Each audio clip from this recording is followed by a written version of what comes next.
Ferme ta gueule.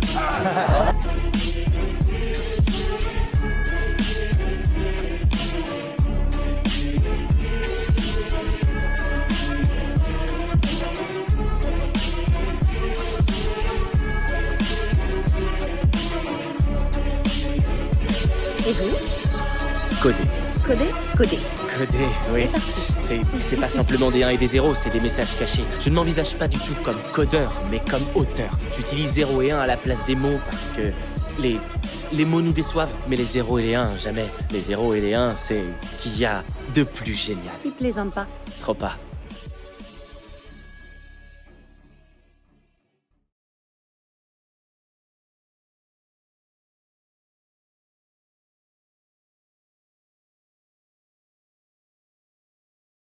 Que sait-on de cette affaire? Tout d'abord que l'on est dans le comble de l'horreur et du cynisme. Tout le monde a vu au moins une fois ces images du siège de Sarajevo entre 1992 et 1996.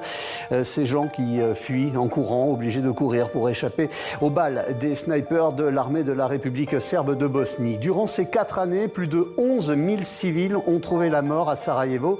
Une bonne partie à cause de ces snipers, ces habitants de Sarajevo, risquant leur vie à chaque sortie, pensaient que c'était uniquement les Serbes de Bosnie qui leur tiraient dessus.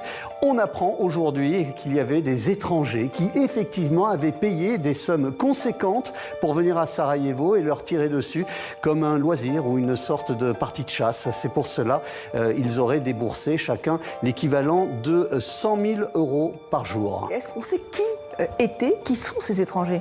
Eh bien, l'enquête réelle ne fait que commencer, mais cette semaine, le quotidien italien Il Giornale affirme que 200 Italiens ont participé à ce jeu macabre. Ce journal évoque également la présence à Sarajevo, à l'époque, de nombreux autres chasseurs étrangers, des Allemands, des Français, des Belges et des Américains. On vient tout juste d'apprendre d'ailleurs qu'une enquête a été ouverte aux États-Unis à l'initiative d'une élue républicaine afin de déterminer si des Américains sont effectivement impliqués dans cette affaire. Cette membre de la Chambre des représentants a tweeté ceci: payer pour tirer sur des civils et pire encore pour tirer sur des enfants est un acte diabolique que notre pays ne peut tolérer ou ne tolérera jamais. Et comment a-t-on appris l'existence de ces safaris? Eh bien, ça s'est fait, Estelle, en 3 étapes, 3 éléments. Tout d'abord, durant le procès de commandant serbe de Bosnie, un témoin a assuré avoir vu à Sarajevo des touristes snipers, ce sont ces mots, venus pour tirer sur des femmes, des enfants et des hommes. Puis il y a eu l'enquête d'un homme, un écrivain italien, Enzo Gavanezzi. C'est lui qui a déposé la plainte au parquet de Milan. Son enquête avait été relancée en 2022 grâce à un documentaire, Sarajevo Safari, qui raconte dans le détail ses voyages pour ses riches clients avec des images effroyables que nous avons décidé de flouter et des témoignages absolument terrifiants qui évoquent les détails de l'organisation, les prix pratiqués et les horreurs commises pour le plaisir de ces quelques chasseurs. Ferme ta gueule.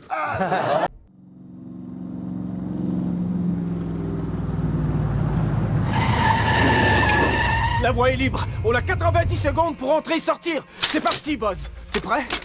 Allons-y. On tire sur tous ceux qui se trouvent sur notre chemin. Exactement. On fonce.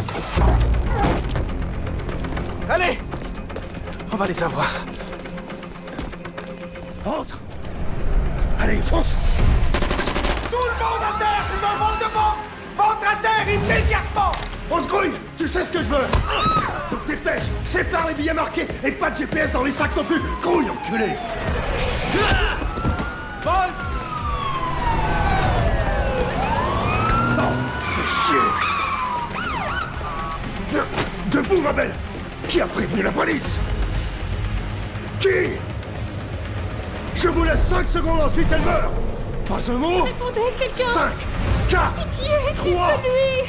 2... Attendez, j'ai appelé. C'est simplement la procédure.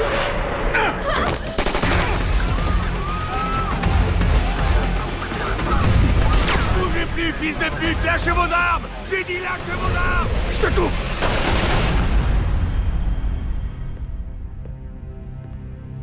Rêvez-vous de vivre une expérience hors de votre portée?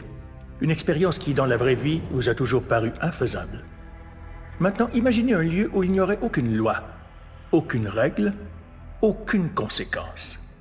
Où les seules limites seraient celles de votre propre imagination. Bienvenue chez Vice. Un monde amélioré. Une réalité aux possibilités infinies. Un paradis utopiste où vous pourrez avoir ou faire tout ce que vous voulez.